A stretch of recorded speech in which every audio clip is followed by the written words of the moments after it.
que acabou de gesticular muito, tentando organizar o seu time. Bola para Matheus Bueno no campo ofensivo, se apresenta para o jogo Mike, um pouco mais centralizado, ele volta a bola para o Lucão. Lucão abrindo a ponta para Bruno José na marginal do campo, pertinho do Louser. Pé direito na bola, levantou, cruzou para João Vitor, de cabeça, é gol! É gol, é gol, é gol, é gol, é gol, é gol, é gol, é gol!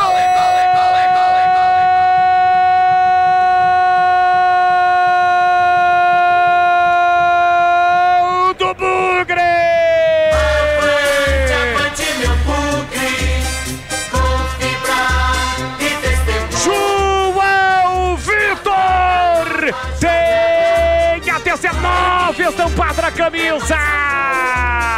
No cruzamento de Bruno José, ele domina pra canhota, levanta a cabeça, evidentemente que procurava o Derek, mas se apresenta como um raio, um foguete dentro da grande área. João Vitor, mesmo não tendo uma estatura a lá Derek, a lá Bruno Mendes, ele se enfia entre o zagueiro e o goleiro, se antecipa ao goleirão e de cabeça mete pro fundo do gol. Está perto o placar da Arena Condá. Jogo difícil, jogo complicado. O Guarani até determinados momentos sofria pressão. Eis que João Vitor aparece e coloca lá dentro e coloca o Guarani de volta ao G4 do Campeonato Brasileiro da Série B. Avante, avante, avante, avante, avante, avante, Bugrão! Verde e branco, as cores da paixão. Verde e branco, as cores do Bugrão. João Vitor, ele sai comemorando, registrando e colocando o dedo na cabeça. Nem ele parece acreditar no gol de cabeça.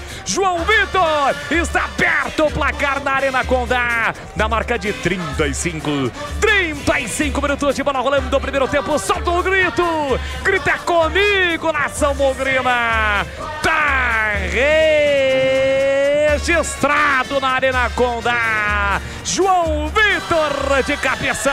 Guarani 1, Chapecoense 0. Ayrton, não chora não, goleirão, a bola dorme no fundo da sua rede.